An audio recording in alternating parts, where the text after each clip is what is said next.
time. Lived a hero. You are the one we were waiting for. You will free our people. Ahead of his time. As one!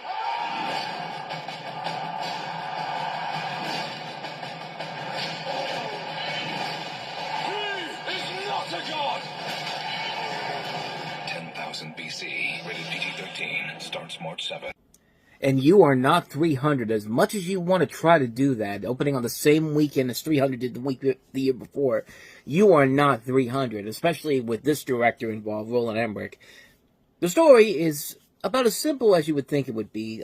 Journey of a prehistoric tribe of mammoth hunters. But no. Not with Roland Emmerich, it can't be that easy. No, we have to make it even more complicated and even stupider than you think. This is absolutely terrible. This is a movie that is so bad on so many levels, from the terrible acting, from its leading stars, Stephen Strait, Camilla Bell, Cliff Curtis, a great actor, wasted in this movie. Then again, he's been wasted in some other big blockbusters too, The Last Airbender, perfect example, but no. If only that was the end of it all, but no. We have to go ahead and put together some of the worst visual effects possible for these creatures that they have in this movie. Like, the creatures in here are horrible. So bad in so many ways. Like, you've got a tiger that's got Woody Woodpecker syndrome. You know how Woody Woodpecker would always be a different size in every cartoon during the Golden Age, but for those of you who don't know who Woody Woodpecker is out there, he used to be Universal's mascot before the Minions pushed him out. Just saying, but anyway, that's totally off subject there. But, yeah, the creatures in here look terrible. The lion literally is one size in one scene, and then he's a different size in another scene altogether. And if that wasn't bad enough, what they decide to do here is completely ignore the laws of physics and the laws of common sense. Because, there'll be scenes in this movie where people are literally walking through snow. They're walking through snowy mountain areas, and then they'll just be like, literally on one side it'll be snowing, but then on the other side, it's the African jungle. What? Who looked at this and said, no, this makes total sense here? Like, they'll do that, there'll be areas where they're like in ancient Egypt or something like that. Like, the mapping on this world is terrible. It's one of the worst things you could possibly imagine for a movie. It fails on every single level. It tries to make you think it's smart when it's really, really stupid. And just everything about it fails on every single level. This is one of the worst films you will ever see in your entire life. And this is just what shows that Roland Emmerich has clearly lost his way, because holy crap, man, what a downfall this guy has had. After his glory days with Independence Day and The Patriot and The Day After Tomorrow, even Godzilla would have been made more sense than anything in this pile of garbage did. And that movie was terrible too, but at least that was entertainingly bad. This is just, oh my god, this movie is a disaster on so many levels. Yeah. I think you get the idea here. Avoid 10,000 BC like the fucking plague. Speaking of movies you should also avoid like the fucking plague, let's go ahead and move on to another one of our beloved new installments that we have on here, the comedy segment, where movies that think they are actually really funny and trying to be clever are not. And yeah, if you thought Welcome Home, Roscoe Jenkins was not a good movie by Martin Lawrence, here's your alternative, ladies and gentlemen: Disney's College Road Trip. You don't understand. Oh yeah, let's get a pet. Yeah, I meant get a puppy. Something about that pig. He keeps eyeballing me like I'm cooking his cousin. Pig ain't eyeballing you. He's doing it, look. There's nothing there. It's a Houdini pig. Police Chief James Porter lived to serve and protect. Now, Mama, I know you like the new security system. Watch this. But when it comes to his daughter, he's a little overprotective. Melanie, I got your lemonade. Sip on that. Now, I'd really like to go to Georgetown. That's hundreds of miles from here. We agreed on Northwestern, 40 minutes from home. Dad, why do you insist on treating me like a child? to help her pick the right school, he'll have to show her the choices on a college road trip. Oh, no. Road trip! Road trip! He's gonna drive her crazy. We're gonna get deep, too. We're gonna get deeper than deep. Watch my mailbox. Hey, big, oh, what's his name, oh? Comedy. Yeah. It's that bad, people. You want to know how bad it is? Donny Osmond is in the movie. Your luck just changed. It was an itsy bitsy teeny weeny yellow polka dot bikini. And yet Martin Lawrence is probably the creepiest one of the two. I mean, Donny Osmond and his daughter clearly are people that you would clearly want to stay the hell away from in any way, shape, or form. Because if you get in their car, you're not coming back. It's like they're in a horror movie because they're clearly something is clearly wrong with them. But no, Martin Lawrence, I think, is the craziest one of the group in this movie because, yeah, what he does to Raven-Symoné in this movie is extremely unnecessary and absolutely pointless to what this movie is trying to be, which is nothing. You have a story where college-bound teen Raven-Symoné goes on a road trip to different universities with her family, including her overprotective father. And it's a story we've seen done to death so many times before in the past. You know, a story where, where it's Martin Lawrence who has to be the overprotective dad, has to be with her kid wherever he goes. And sure enough, that's exactly what this movie is. But this is what happens when you don't give Martin Lawrence anything funny to do. And you have people that should know better. You have some pretty good people involved in here. Roger Kumble, the director, he went from Cruel Intentions to this. Think about that for a second. You have Cinco Paul and Ken Dario, who have done some work in the past that have actually worked very well, and have done some work since then that have worked out pretty well. But we've seen Martin Lawrence can be funny. We've seen Raven-Symoné be good in movies, but here they literally just completely went down the barrel of the lowest common denominator you could possibly hit, and gave us a film here that is so badly put together, so poorly constructed, so much of this film that just does not work at all. This is horrible. This is a terrible, terrible comedy. Really, you can look at that trailer and see exactly what is wrong with this movie from every single angle. And yeah, just what more can you say, man? College Road Trip. It's a terrible movie. Avoid this motherfucker like the plague. So why don't we get to some good stuff finally? Let's go ahead and take a look at a film that nobody went to go see because they're idiots. But you missed out on a really good movie. That's Jason Statham in The Bank Job. We are not bank robbers. Maybe that's why we could get away with it. Based on the scandalous true story. Don't we get paid? We're rich. Look at this. No, it's a princess. This robbery's now a matter of national security. You stole from me and from friends of mine. Here's the twist. I'm changing the deal. You've opened Pandora's box, you dumb. We'll be in touch. The Bank Job. Rated R. Starts March 7th. People went to 10,000 BC in College Road Trip instead of going to see this movie. It's the best thing Jason Statham ever did at Lionsgate, and nobody went to go see it. Typical world we live in. But you have Business is Slow for Terry Leather, played by Jason Statham, who's a London car dealer, married with children, and an artful dodger. So Martine, played by Saffron Burrows, a former model who has a thing for him, brings him her scheme. A bank alarm is off for a couple of weeks, so let's tunnel into the vault. He assembles a team, not realizing her real goal is a safe deposit box with compromising photos of a royal. She needs those photos to trade for avoiding a jail sentence, and MI5, or is it MI6, is pulling the strings 2 steps removed. A Trinidadian thug, a high-end bordello owner, and a pornographer also have things stored in the vault, so the break-in threatens many a powerful personage. Is there any way these amateurs can pull it off?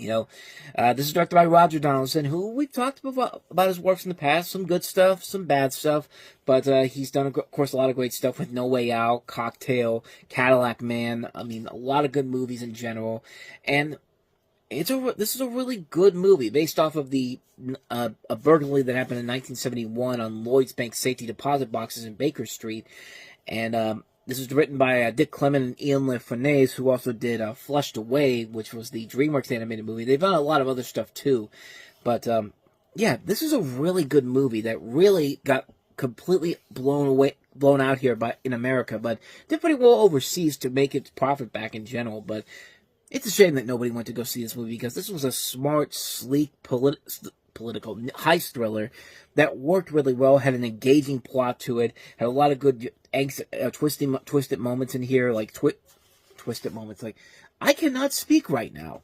Has a lot of good twists and turns that happen in this movie, and it's a really good movie. It's Jason Statham doing what he does best, showing how much of a charismatic action star he could be, without really delving into the action star aspect in here, like we see him in the Transporter or the Crank movies. But he's really good in the film, and he shows what he can do as an actor as a whole. He's really good in the film. Everybody here plays their parts very well. It's a really slick, cool-looking thriller. The Bank Job is one you should definitely check out. It's easily the best movie that came out this weekend, and one that definitely deserves to be appreciated nowadays. So with all that said, let us go ahead and move on to our last film that we have here, and that is a film that I still don't know if I actually like this one or not. This is Miss Pettigrew Lives for a Day. I don't know what I was thinking, entrusting my children to someone with your hair. Miss Pettigrew was a nanny who couldn't keep a job. She found you rather difficult, Miss Pettigrew, and that is a recurring theme. I'm afraid we have nothing suitable for you at the moment. So when the opportunity arose, she stole someone else's. I believe you were expecting me. What time is it? 5 minutes past 10. Oh, God. Bill! Time to wake up, darling! I can get your boy up. They just need to know who's in charge. First door at the top of the stairs. Get up! Oh, he's a much bigger boy than I had expected. Oh, you noticed? He's here. Who? Nick. Another man. Well, of course, another man. Since when did girls smoke cigars? If I want to smoke cigars, I'll damn well smoke cigars. Well, they're yours. You betcha, baby. Yeah, this is one of the weirder reviews you're probably going to see from me from a movie, but war threatens London as Miss Pettigrew, played by Frances McDormand, a destitute governess, flitches a client's card from her agency and presents herself at the door. A singer named Delicia LaFosse, played by Amy Adams, wants a social secretary as she seeks a West End role by sleeping with a feckless producer in the bed of Nick, a swarmy nightclub owner with whom she also dailies. She ignores Michael, her piano player, who loves her and has tickets for New York on the Queen Mary. Miss Pettigrew's job is to make sure Delicia gets the part. Over 24 hours, Miss Pettigrew is also called upon to help an ambitious and unfaithful fashion editor patch things up with her older fiancé, a lingerie designer. Has Miss Pettigrew found her ceiling? Have I found a reaction to perfectly sum up my thoughts on this movie? Because when I saw this movie back in the day, I went to see it specifically because of Amy Adams, because I really liked what she had done with Charlie Wilson's War, and I saw her in The Office. But other than that, though, I really still don't know if I like this movie or not. I mean, it's weird, because on some level, I give it credit for actually being entertaining for a period piece movie like this. You know, you got Frances McDormand and Amy Adams, two really good leading actresses in here. A cast that also includes Lee Pace, Tom Paine, Kieran Hines, Mark Strong, but at the same time, it's a little too harumphy.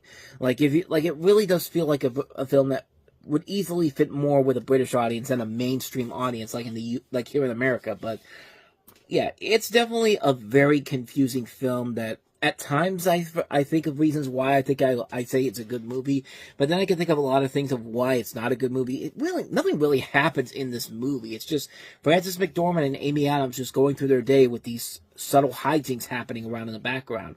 But I don't know, I'm still very conflicted on how I feel about it, even to this day. I don't hate it, but I don't really like it either. It's just a very jumbled mess of a jumbled film in general that has its moments of promise, but then doesn't really do anything that really elevates itself for me to say that it's one you should definitely check out. But yeah, so overall, Miss Pettigrew Lives for a Day, just kind of in the middle on it. I mean, I can't say I hate it. I can't say I like it either, but definitely one of those films that you're not going to get a straightforward answer on me on how I feel about this movie in particular, but I still don't know, even after nearly 20 years, how I feel about the film in general. But overall, from what I remember from it, I don't hate it, but I don't love it either. Just kind of a run-of-the-mill review on Miss Pettigrew Lives for a Day.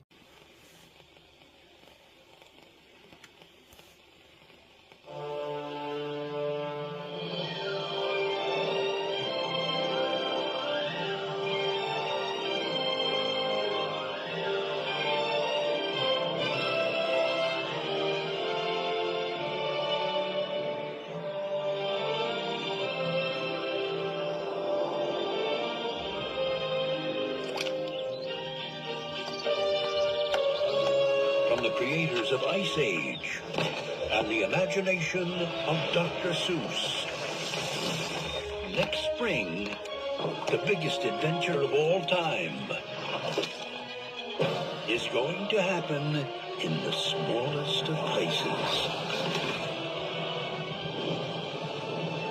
Oh my gosh!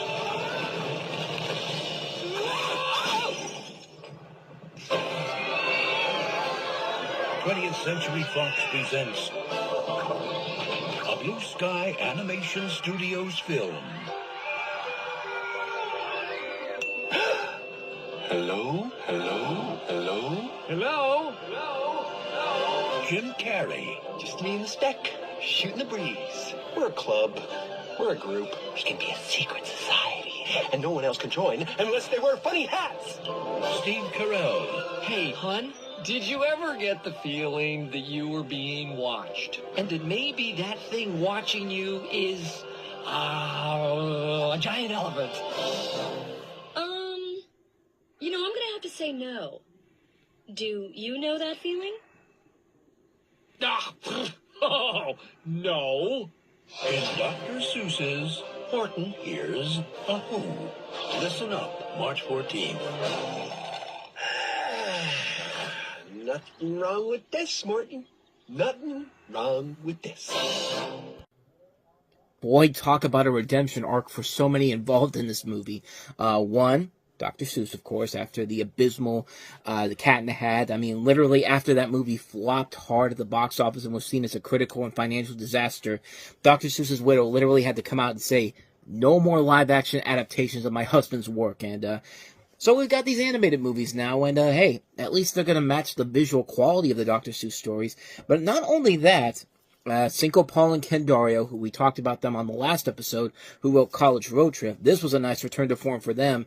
And Jim Carrey and Steve Carell really needed this after a bad 2007. In fact, Steve Carell had a pretty good 2008 when you really look at it. But, you know, Jim Carrey had the number 23, which was a huge flop. Steve Carell had Evan Almighty, which was also a big flop. So everybody, the main players involved in this movie really needed this one to work, and needless to say, it did work very, very well. So you have, of course, Horton Hears a Who, based off of, obviously, the Dr. Seuss story, in which you have a giant elephant named Horton, played by Jim Carrey, who comes across this, tiny yelp from a floating speck of dust, and it turns out it's actually a little city, the city of Whoville.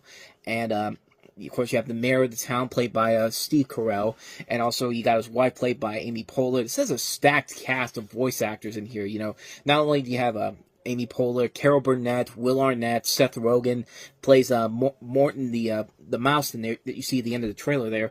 Dan Fogler, Isla Fisher, Jonah Hill, Jesse McCartney. There's a lot of big names all across the board in this movie. I think, is it Selena Gomez or Demi Lovato is also in here too, Selena Gomez, she has a little role in here as well. Dane Cook has, a brief cameo in this movie. You can hear his screaming, yeah, and that's pretty much all that you have of him in this. But, yeah, he's in the movie, too. So, they stacked this with some talent in this movie. I mean, basically, they were just there to put the names on the poster to sell the movie in general. And, hey, it worked. It was a big hit at the box office. It was well reviewed positively. Most people really enjoyed the film overall, and I like it, too. I think it's a very good adaptation of Dr. Seuss's story. Honestly, it may be the best adaptation of a Dr. Seuss story that has been told, because I didn't like Cat in the Hat. I really didn't like the Lorax.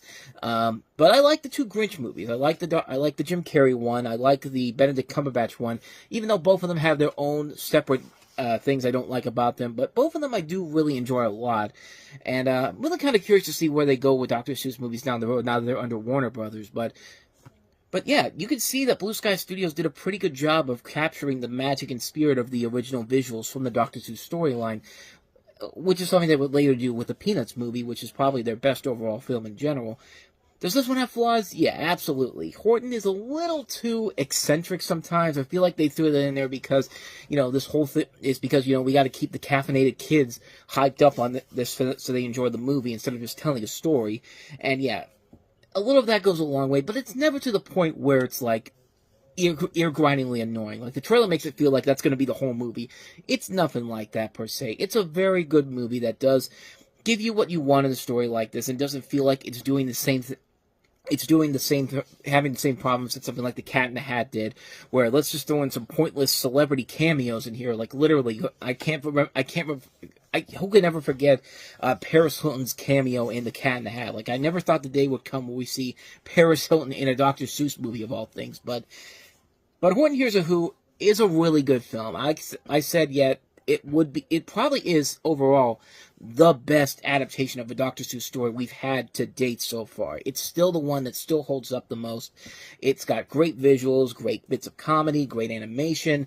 I mean, it's a really impressively put together film, and it just shows that Blue Sky Studios is showing what they can do on their own. Like, they're not just the Ice Age company, and they did Robots before this, and then we'll see some other individual projects from them down the road. A lot of them are really good ones. They have not really made a ton of bad movies, except for maybe Rio 2 and then the later Ice Age movies like 4 and 5. But other than that, though, they've been pretty solid overall, and this is definitely one of their best films overall, and one I can honestly recommend. I can't recommend this one even more than I usually would. So now I'm already getting my words mixed up here. This is one I recommend a lot. Forget what I said beforehand, but this is one I easily do recommend. It's one you should definitely check out. Horton Hears a Who, definitely worth it. So with all of that said, let us go ahead and move on to the next movie we have here, and that is Never Back Down. Don't stop this guy. You want to be the best. Try to take out the best. Get the glass. He's getting up. He's getting up. With some technique, bro, we can achieve greatness. Never back down. Come on.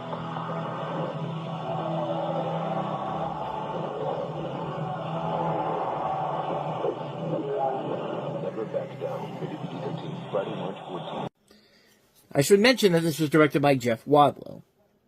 That should be your first warning sign to stay the hell away from this movie. You have the story of a frustrated and conflicted teenager who arrives at a new school and discovers an underground fight club there. So it's basically another Karate Kid. I mean, it's literally the Karate Kid, except take Mr. Miyagi out, put in Jaimin Hansu, and take Ralph Macchio out as a character you actually do want to root for, and bring in obnoxious, bland teen star that they're trying to build as the next big thing, and Sean Ferris. Oh, and throw Amber Heard too for the guys who have to be dragged to this movie too. And sure enough, it's a movie that becomes a hit, and it did become a hit, and eventually led to a series of direct-to-video movies, which that should tell you everything they know. They made this to just be for no other reason except to get a series of films out there that have nothing to do with the original story, which is a story that has been done to death so many times before. The fighting is not even that interesting. There's nothing of value going on in this movie whatsoever. The characters are so stock and so bland, so cliched riddled. There's nothing about them that makes them interesting whatsoever. The fighting isn't even that good in this movie. It's a film that has just so been there, done that, and just there's nothing of value to it. Nobody wanted to really wanted to make a good movie. They wanted to make this movie because, hey, the Karate Kid worked back in the day. We need to make a new Karate Kid for a new generation, even though we're still 2 years away from the Karate Kid remake. But, yeah, overall, yeah, not much more you can say about this one. It's a bad movie. Avoid it like the plague. So, with that said, let us go ahead and move on to the last film we have here, and that is Doomsday from the director of The Descent.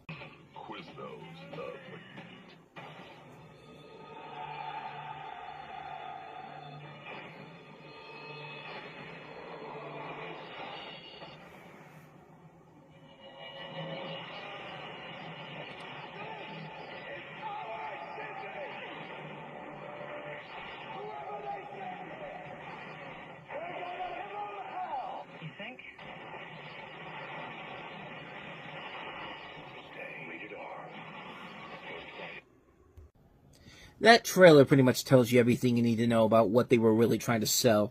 The ass of Rona Mitra, whatever is there, because yeah, they did not do a good job of making people want to see this movie, or see it knowing that they've got a hot chick in the movie. Because yeah, this is a film that kind of like would Never Back Down. It's a film we've seen done to death before so many times and done much better. It takes place in a future in Scotland, which has been quarantined because of a deadly virus. When the virus is found in London, political leaders send a team led by Major Eaton Sinclair, played by Rona Mitra, to Scotland to find a possible cure. Sinclair's team run into two types of survivors, marauders and medieval knights. Yeah. It's that kind of a movie where they're just throwing whatever they can at you. It's literally just an attempt to try to make a new Mad Max for a new generation, while also trying to say, hey, medieval knights are still pretty cool. I mean, that's all I got from that, but yeah, this movie is rough, man. This is a film that is just so all over the place. It makes no sense whatsoever. There's not a good indication of what they're trying to do here, and the originality just isn't there. I mean, this is a film that's literally trying to be a new Mad Max, but the difference is you don't have George Miller's unique filmmaking abilities and writing abilities to keep the film afloat, and it just falls apart right from the get-go. There's just nothing of value here in this movie, and it just really is just nothing but noise. Like, everything from the lackluster action, the pointless editing that looks like something out of a bad Guy Ritchie movie, excessive violence that's just way too over the top for its own good. I mean, this is a film that is just such a mess of a film, and it feels like a film they were literally trying to do everything in their power to try to sell on something that is just not there. It's just not there whatsoever. It's a terrible film. It's a really lackluster film. What more can you say, man? Doomsday, another one you can avoid like the plague. So in the end, Horton Hears the Who was the only good movie that came out this weekend, but I don't think that really is much of a shocker overall, but No child of mine is gonna sell dope, you hear me? We ain't got nothing. It'll be alright, I promise. Tyler Perry and Lionsgate invite you to hold on to your faith. I pray. I try to live right. Don't you ever get tired of doing the right thing. Hold on to your dreams. I'm in this house!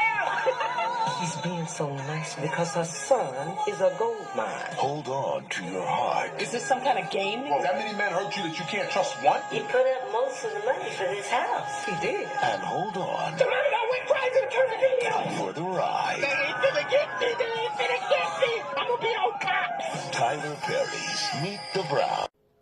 well, I'll give Tyler Perry this. Thank you for introducing me to Chaka Khan's To the Fire. That's the first time I ever heard that song when I saw that trailer, and it's a classic song, man. It's a song I listen to every once in a while, man. Like, it's a great song, but this is Meet the Browns, and technically it's part of the Madea cinematic universe. Apparently that's a thing, but you see Madea in the trailer there, and this also spun off into its own series of films, not series of films, but a television series, just like Tyler Perry's House of Pain did. But in this story, you have a struggling single mother played by Angela Bassett who moves from Chicago to takes her children down to Sonoma, Georgia to attend her long-lost father's funeral, and meets the relatives she didn't know she had. And, of course, those relatives would be the focal point of the television series to follow.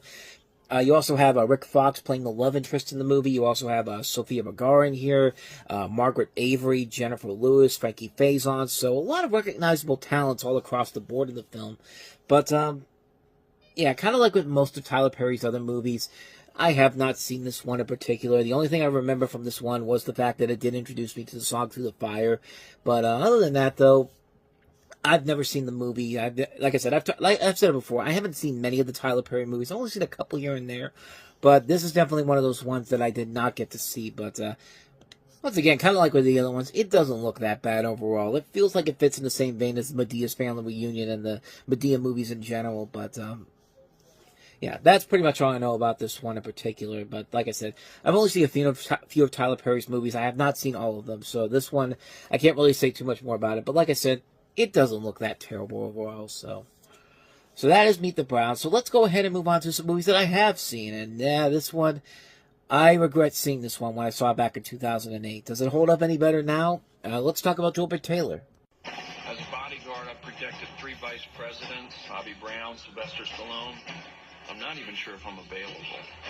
On March 21st. Now, it isn't all Oriental martial arts.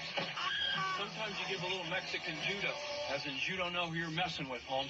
Owen Wilson. I really like it here. Doing a great job. Scram, what do you teach? English. The native tongue.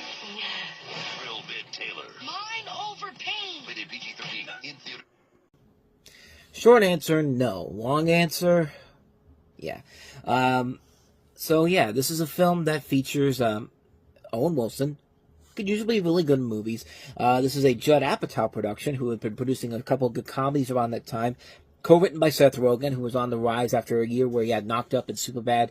And the story was written by Edmond Dantes, who, if you know Hollywood very well, that is the pseudonym for John Hughes. In fact, this was the last thing he wrote before he passed away 1 year later.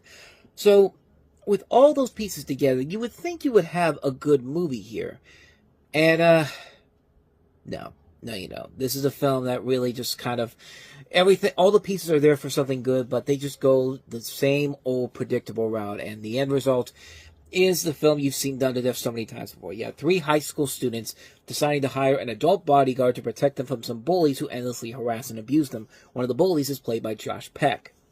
And Owen Wilson has a love interest in Leslie Mann. Of course, she's Judd Apatow's wife, so of course she's got to show up in some of these at some point. But yeah, when I was watching the movie overall, the trailer didn't make it look so bad. But when you watch the film in general, it's a film that is so just badly put together. Like, the comedy isn't funny. It's a very mean-spirited movie. It's lazy comedy too, and for a film that has Seth Rogen and also Judd Apatow producing, as well as John Hughes as the story writer, you would expect so much more from this movie, and yet it's just not there, man. It's a movie that is just really, really just a mess of a film that just, like, I don't know what they were thinking. I think what really happened here was that you got all these different mindsets coming together here. You have a writer who has starred in Knocked Up and wrote Superbad the year before. You have John Hughes, who has written some of the greatest coming-of-age stories of all time. And then you have a director like Stephen Brill, who makes who's mostly known for his work with Adam Sandler and stuff like, Mighty Ducks, Heavyweights, that type of stuff.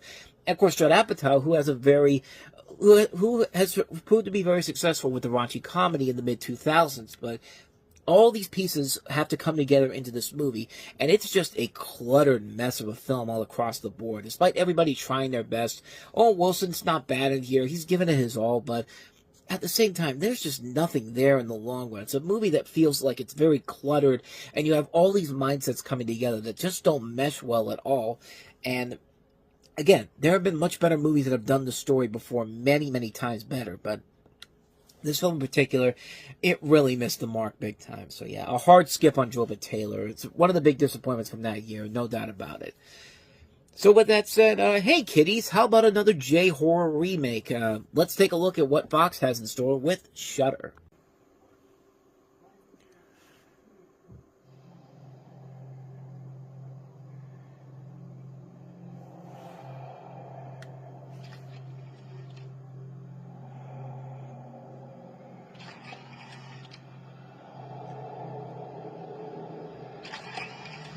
The pictures you are about to see are real. They have not been retouched or manipulated. It is called spirit photography, an event in which images of the dead are caught on film. I mean, Jesus Christ. Do you want to cram in any other popular horror movies into this trailer? Because, okay, executive producers of The Grudge and The Ring, the 2 biggest J-horror remakes that came out in the 2000s. That's bad enough, but for this trailer to literally go down the path of, what you're about to see is real, none of this footage is doctored in any way, shape, or form, and, let's talk about spirit photography. Like, they're literally taken from the trailer for White Noise. Like, this should be the red flag right here. Just stay the hell away from this movie by all means necessary, but in the film, you follow a newlywed couple, Ben and Jane, who have just moved to Japan from a promising job opportunity, and after a tragic car accident leads to the death of a young girl, Ben begins noticing strange blurs in many of his fashion shoot photos, which Jane suspects is the spirit of the dead girl that they killed. So yeah, a story we've seen done to death before so many times, and this film just completely doesn't care what you think about it. It knows that The Grudge and The Ring were blockbusters in the decade before, is at the beginning of the decade. So you know what? Churn out whatever crappy horror remake we can. It's the 3rd one we've had this year where a studio has just said, we don't care how good the movie is. Did you see how successful The Grudge and The Ring were? Money, please. Like that's them asking you to give them the money for this movie. And yeah, people were stupid enough to buy into this because it was a big box office success. It only cost $8 million to make and made back $48 million worldwide. So, yeah, because we all know what happened. We all know what happens with movies like this. Everybody goes out on a date night on Friday night. They go see the movie. Then after that, they see the film. They never see it again after that. It's not even after the first weekend, the opening weekend. The first day they go see it, and then they're just like, yeah, we're done here. And it's just like, the end result was a film that made a lot of money, but was immediately forgotten because nobody cared about this movie when they went to go see it. They went to this movie with their boyfriend or girlfriend because they knew they were going to get some booty calls, if you know what I mean. Like, you know what I'm talking about here. Like, that's what this movie was made for. This movie wasn't made to entertain anybody. This movie wasn't made to tell an interesting story or to get involved in some deep character studies and all. No, this is a film that is just vapor to these people that are the main target audience. And that was 20th Century Fox's aorta for much of 2008 when you really think about it. I mean, Meet the Spartans was pretty much that. We haven't even gotten to the summer movie season where they just said, fuck the people that we need to have our studio movies be successful.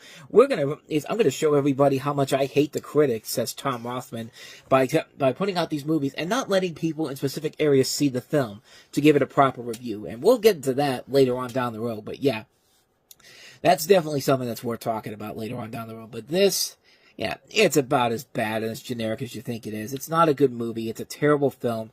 Shudder is bad. Avoid it like the plague. So with that said, let's go ahead and move on to the last film we have here, and that is Under the Same Moon.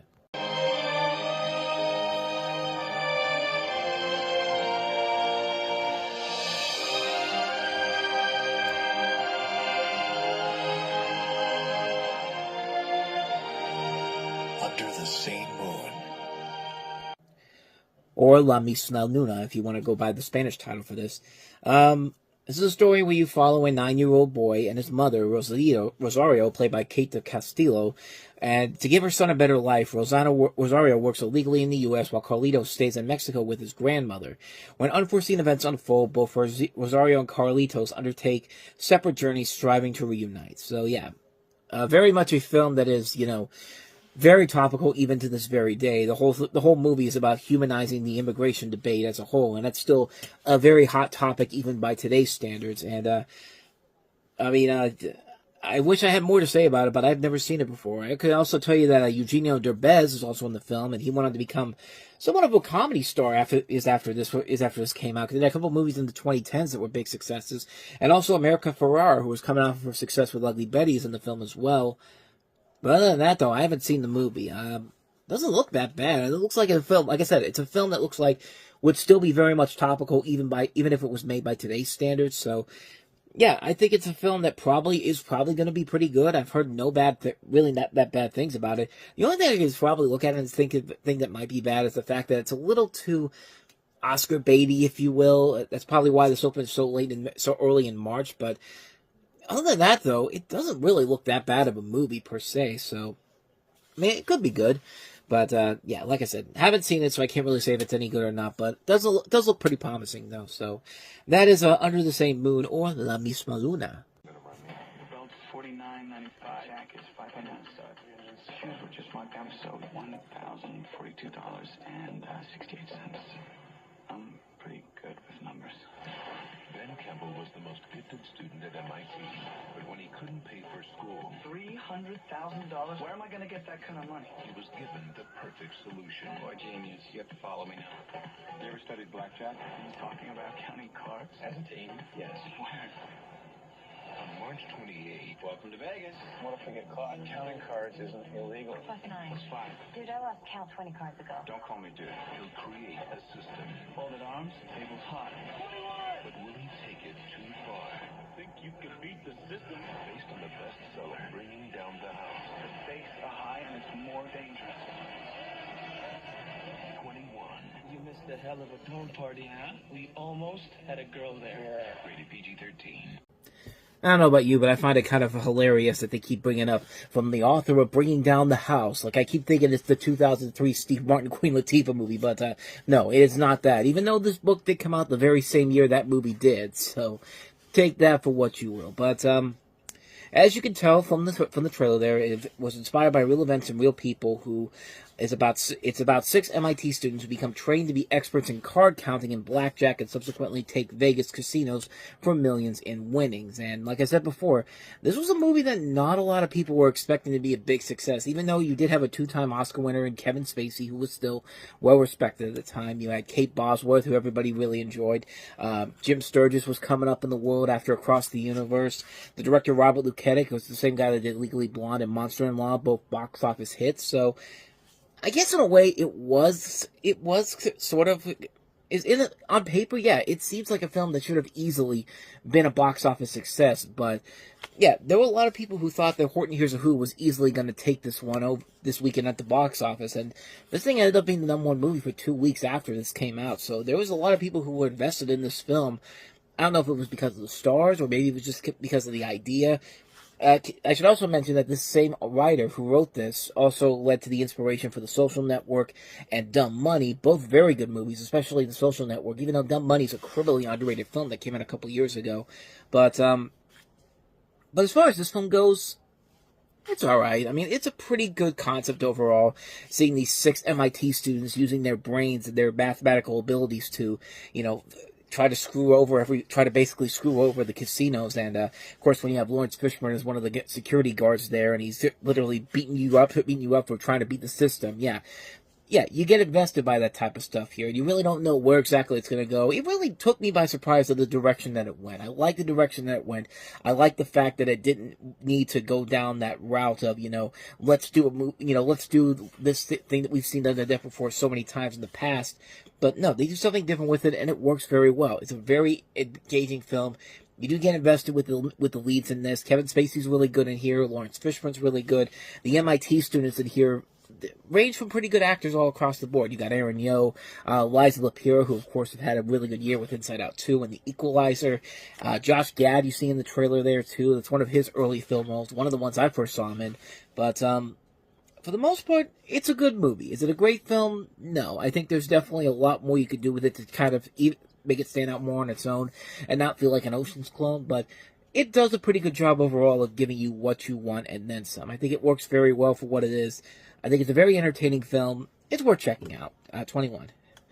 So with all that said, let's go ahead and move on to the next movie we have here, and that is David Zucker's superhero movie.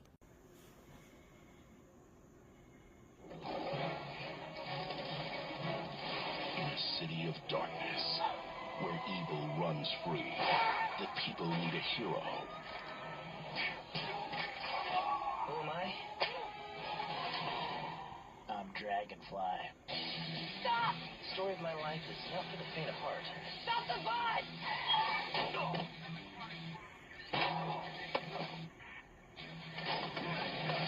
7 genetically enhanced super dragonflies. But there's only 6 in there. From the makers of Scary Movie and The Naked Gun. There we go. Uncle Albert, Rick. How did you do there? It's easier than it looks. Well, I don't think so. Comes the ultimate superhero movie. I think I have superpowers. I can walk on walls. I have super strength, super agility.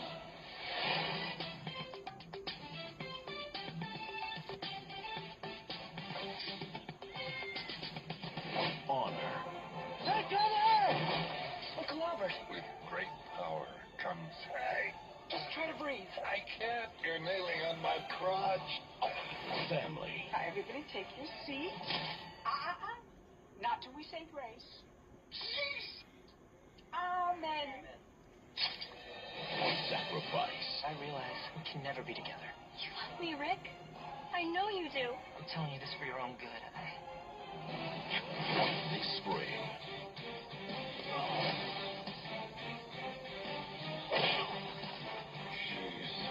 If you think you've seen it all, you have no idea. You just saved that old lady's life. If I hadn't pushed you out of the way, she would have died. Superhero movie. And that right there is why David Zucker will always beat out Freeberg and Seltzer any day of the week.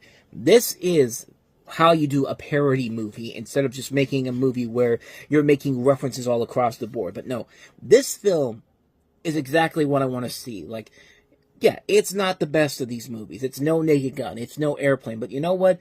An older David Zucker, nearly 30 years after the original Airplane, is still way funnier than anything that comes out of Jason Friedberg and Aaron Seltzer. This is obviously a spoof of the superhero genre, primarily Spider-Man, and also a little bit of Batman Begins, but you also have a lot of mid-2000s Marvel movies like Fantastic Four and X-Men The Last Stand, and it falls in the same vein as the Scary Movie series of comedies, where the humor here is mostly focusing on the superhero movie aspects, but every once in a while you get a little bit of some modern references too, but unlike something like Meet the Spartans, it's not just completely in your face and it's doing it for the sake of just doing it. No, they're doing it for the reasons that a movie like this should do. Like there's purpose for them to be in this movie, and they're not just, you know, here's this thing right here. You remember this? No, there actually is a point to it, and that most of the time it can be really funny. And there are times in this when this is really, really funny. This is a very entertaining film. Like I said, it's not a classic by any means necessary, but this is the type of spoof comedy that I go to see these movies for. The Zucker Brothers, the Zucker Brothers is always going to entertain me no matter what. This is a film that is just very entertaining all across the board, and it also helps if you have is that even though they're not the main writers on here, but you know, they're still working behind the scenes on the film. This is done by Craig Mazin, who has, of course, gone on to do the Hangover movies. He's done Chernobyl, The Last of Us, so he has gone on to have a legitimately good career since this movie's come out. But even then, this is still a really funny movie. I really enjoy the silliness of it. I really enjoy the ridiculousness of it. It is such a good, fun film all across the board. It's so stupid and ridiculous, but I love it, man. I almost said I love every minute of it. Well, I don't love every minute of it. Yeah, some jokes do go on a little bit too long, but I mean, how can you go wrong with a movie like this? If you grew up with the Airplane movies and the Naked Gun movies, this should be right up your alley. And I grew up with those movies. It is definitely a film that is what I think of when I think of spoof movies. Like, this is a rare commodity nowadays, because when you think of movies like, when you think of, you know, spoof films nowadays, but especially at this time, it was always what Friedberg and Seltzer called spoof films, and that was not that. And this is good fun. This is a really good fun movie. I enjoy it a lot. It's what I want to see from a good spoof movie. Yeah, like I said, it's no Airplane, it's no Naked Gun, but I will gladly take this over anything from Friedberg and Seltzer any effing day of the week. No question about that. So with that said, let us move on to another not another comedy, not yet at least, but this is definitely not a comedy, but we have Channing Tatum and Ryan Felipe starring in the war drama Stop Loss. Leonard King, you mean Stop Loss, shipping back to Iraq. Rolling Stone calls Stop Loss the first major movie of the year that touches greatness. They're shipping back soldiers who's supposed to be getting out. An emotional film about the bonds of brotherhood. Come on, we'll knock out another tour and come home. Honest and brave. What the hell's happening to these guys? Powerful and provocative. This family is done fighting this war. It's the real deal. I'm not going back. I'm fighting this thing. Stop Loss, rated R. In theaters March 28th. So yeah, this is another one of those Iraq war dramas that we were getting a lot of around this time. We certainly got a lot of the lesser ones in 2007. We got, Lions for Lambs, Rendition. The year before that, we had Home of the Brave. We're starting to get into some of the other ones that are coming up later on in the second half of this cycle that we were in, such as The Messenger, which actually turned out to be a pretty good movie. But Stop Loss is a film that features... you have these young soldiers who experience the Iraq War, and they are psychologically shattered, and so it's kind of like a post-traumatic stress disorder. I'm literally reading it right here, but the title, of course, references the government's controversial stop-loss policy, which allows the government to extend the term of duty of soldiers who have already served their contracted numbers of years in service, and that's exactly what happens to these characters in this movie, with Ryan Felipe, Channing Tatum, Abby Cornish, and Joseph Gordon-Levitt. This is one I honestly forgot about. I forgot Joseph Gordon-Levitt was in this movie, and just shows what a great track record he's going to have going forward, because that's another one of those people that whenever I see him in a movie, it's just like, I gotta see it, man, because he's in it. But you also have Kieran Hines, Timothy Oliphant. I mean, a lot of good talent in this movie. This is directed by the same person that also did Boys Don't Cry, which was another really good movie with, of course, when Hillary swanked the Oscar back in '99. And this one didn't do so well, and I think it was mostly because of the fact that people were starting to get tired of the Iraq War fatigue. I mean, that was one of the big things during this time period. Everybody was just kind of like, okay, we've been in this war now for 7 years, and it seems like we haven't gotten anywhere with it. And of course, we wouldn't get out of it for another until 20 years after we first entered it. So that should tell you how we were getting kind of sick and tired of this. But I think mostly people were sick and tired of it because they didn't feel like the film was really doing much that we hadn't seen done before. We would get some movies later on down the road, like The Hurt Locker and Zero Dark 30, that I feel like were trying to do the war thing much better, and did it very well, and they made great films out of it. But this is not a bad movie. This is a film where I think the actors really are making it more than what it needs to be. Ryan Felipe is very good in here. You believe these characters. You believe the struggles they're going through. They don't want to go back to this. They've already served their tour of duty. They should be done at this point, but because of this thing that was going on, they have no choice but to go back in. You have this guy that's fighting to try to avoid that, and it's a really engaging film overall. It's a really effective film that works very well. Yeah, it's tough to sit through for some people, but it's worth it to get a really good story out of this. It's a very underrated film. It's a film I do recommend checking out, especially for these great performances overall. The performances, I think, really are the ones that carry the load, that make it something that should be something that definitely deserves to be seen. It's one you should definitely check out. Stop Loss, highly recommended. A really underrated film. So with that said, on to the last film we have here, and that is Simon Pegg in Run, Fat Boy, Run. Nicotine patch? Applied. You been to the toilet? 1 and 2. You ready? Ready.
I mean, technically, the movie should really be called Run, Slightly Obese Guy, or Run, Normal Guy, Run, because Simon Pegg really is not that fat in this movie. But he plays Dennis, who's a clueless and slightly overweight guy who left his pregnant fiancée 5 years earlier. Every day, Dennis tries to persuade the woman that he loves to accept him back into his life, but every day he fails, the woman being played by Tandy Newton. When he discovers that Libby has found a partner in the form of an American named Whit, played by Hank Azaria, frustration grows, and Dennis vows that for once in his life he will finish something. That something ends up being a Nike River Run in London, where with the help of his friends by his side, he begins to train for the marathon that he has to finish. So, kind of a really lackluster plot overall, but I think what really makes this movie kind of unique is the fact that it stars Simon Pegg, who's coming off of, Hot Fuzz and Shaun of the Dead. The co-writer of this is Michael Ian Black, who you know from the State, and also was one of the people on Stella, that show on Comedy Central with David Wayne. And it's directed by Ross from Friends. David Schwimmer directed this movie. And, just weird pieces coming together with this film overall. And it makes for a film that has some potential to it, but it never really fully lives up to it. I can't really say it's a bad movie per se. Far from it. I think it's a competently made film, but it definitely feels like a film that we've seen done to death before so many times in the past. It feels like there's so much more that could have been done with this, like to give this a little bit of an edge to it.